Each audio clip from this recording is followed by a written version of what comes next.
আসসালামু আলাইকুম, আশা করি আপনারা সবাই অনেক ভালো আছেন। সর্বপ্রথমে আমি আপনাকে জানিয়ে দিই, এই ভিডিওটা কিন্তু গত 2 দিন আগে আমি ক্রিয়েট করে থুয়ে দিয়েছিলাম, কিন্তু সময়ের ব্যবধানে আমি এই ভিডিওটা এডিটিং করে ফেসবুকে আপলোড করতে পারি নাই।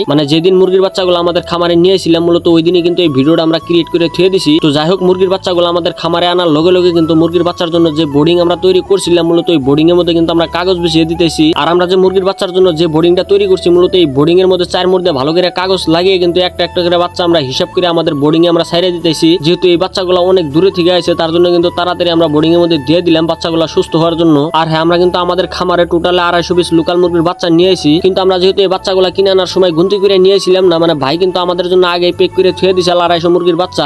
যে ভাইয়ের কাছে থেকে আমরা এই মুরগির বাচ্চাগুলো নিয়েছি, মূলত ওই ভাই কিন্তু আমরা যাওয়ার আগে, আমরা ভাইয়ের বুকলে পৌঁছানোর আগে কিন্তু ভাই এই মুরগির বাচ্চাগুলো হিসাব করে একটা প্লাস্টিকের কার্টনে ভরে থুয়ে দিয়েছে। তার জন্য কিন্তু আমরা ওইখানে আমাদের মুরগির বাচ্চাগুলো হিসাব করতে পারি না। তো যাই হোক, আমরা যেহেতু বর্তমান মুরগির বাচ্চাগুলো বাড়িতে নিয়ে আইছি, তাই আমরা কিন্তু হিসাব করে আমাদের বোর্ডিং এ ছাড়তাইছি যে আসলে আমাদের বাচ্চা কম আইলো না বাচ্চা বেশি এলো। তো যাই হোক, আমাদের মুরগির বাচ্চাগুলো আমরা ভালো করে গুনে আমাদের বোর্ডিং এ ছাড়তাইছি। তার পাশাপাশি আরেকটা জিনিস আমরা লক্ষ্য করতেছি যে আসলে আমাদের মুরগির বাচ্চাগুলো সুস্থ আছে না অসুস্থ আছে। মূলত যে বাচ্চাগুলো একেবারে সুস্থ, ওই বাচ্চাগুলো কিন্তু বোর্ডিং এ ছাড়ে দেওয়ার লগে লগে কিন্তু বাচ্চাগুলো পুরো দৌড়াদৌড়ি আরম্ভ করে দিছে। আর যে বাচ্চাগুলো অল্প অসুস্থ, ওই বাচ্চাগুলো বেশি একটা নড়াচড়া এবং বেশি একটা চিল্লাচিল্লিও কিন্তু করে না, ওই বাচ্চাগুলো ঝুমদুরে একখানে বসে থাকে। তো যাই হোক, আলহামদুলিল্লাহ আমাদের খামারের জন্য যে বাচ্চাগুলো আমরা নিয়ে আসি, মূলত এই বাচ্চাগুলো কিন্তু বর্তমানে একেবারে সুস্থ আছে। 2-1টা বাচ্চা খালি অসুস্থ আছে। আর আমরা যেহেতু এই বাচ্চাগুলো অল্প দূরে থেকে নিয়েছি, তাই 2-1টা বাচ্চা অল্প অসুস্থ হবো, এটাই স্বাভাবিক।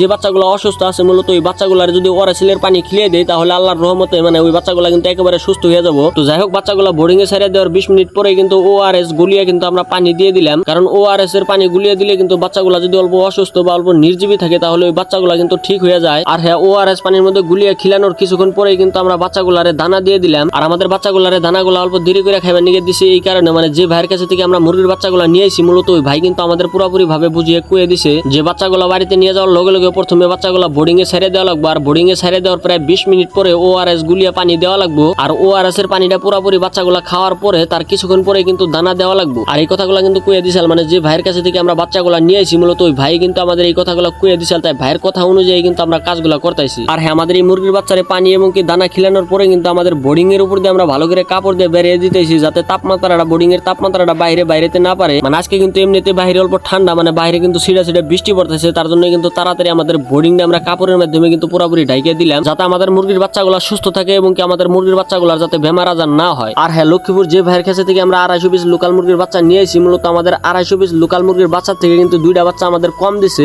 যেখানে 250 পিস বাচ্চা দেওয়ার আমাদের কথা, কিন্তু ওইখানে কিন্তু আমাদের 248 পিস বাচ্চা আমাদের দিছে। তো যাই হোক, আমি জানি না ভাইটা আমাদের দেখে শুনে কম দিছে না হিসেবে গোলমালে আমাদের কম আছে, তারপরে আমাদের কিছু করার নাই। তো আজকের মতো ভিডিও এই পর্যন্ত। সুস্থ থাকবেন, ভালো থাকবেন, আল্লাহ হাফেজ।